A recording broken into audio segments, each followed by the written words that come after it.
देश में इन दिनों विवादों का भोंपू शांत होने का नाम नहीं ले रहा। इसे लेकर मनसे चीफ राज ठाकरे ने महाराष्ट्र की उद्धव सरकार को एक बार फिर से आड़े हाथ ले लिया है। उन्होंने इस दिशा में एक बड़ा बयान दिया है।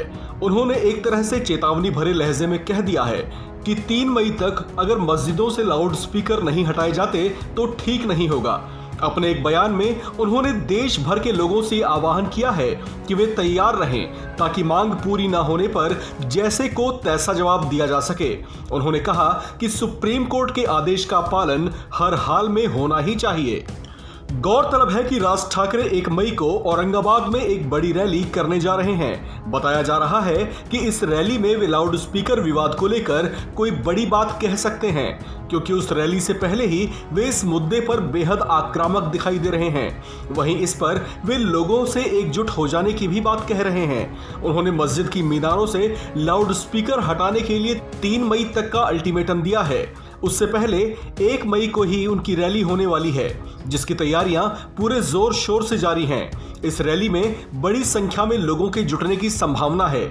इस संबंध में जानकारी साझा करते हुए राज ठाकरे ने कहा कि वे इस रैली से पहले अयोध्या की यात्रा करेंगे, जहां भगवान राम के दर्शन के बाद रैली और इस मुद्दे पर आगे की रणनीति पर जुटेंगे।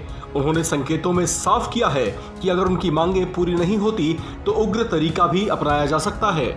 आपको बता दें कि पिछले कुछ दिनों से मनसे कार्यकर्ता जगह जगह पर हनुमान चालीसा बजाकर अपनी उपस्थिति का एहसास करवा रहे हैं। शिवसेना भवन के सामने भी उन्होंने ऐसा करने की कोशिश की थी, जिस पर पुलिस ने उन्हें रोक दिया था। मनसे की ओर से पहले ही ये मुद्दा उठाया जा चुका है कि रास्तों और फुटपाथ पर नमाज नहीं पढ़ी जानी चाहिए। साथ ही लाउड स्पीकर पर अजान बजाकर दूसरों को डिस्टर्ब भी नहीं किया जाना चाहिए। मनसे की ओर से कहा गया था कि अपनी प्रार्थना लाउड स्पीकर से दूसरों को सुनाने का मतलब क्या है। उन्होंने कहा था कि अगर ये सब नहीं रुकता तो वे मस्जिदों के सामने ऊंची आवाज में हनुमान चालीसा का पाठ करवाएंगे, जिस पर बाद में किसी तरह की आपत्ति नहीं होनी चाहिए।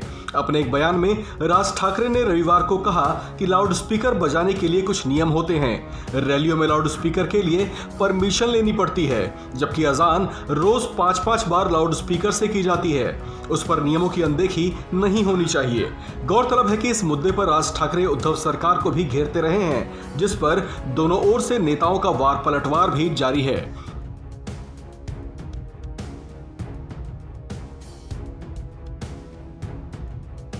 इस खबर में फिलहाल इतना ही। बाकी खबरों के लिए बने रहिए वन इंडिया हिंदी के साथ।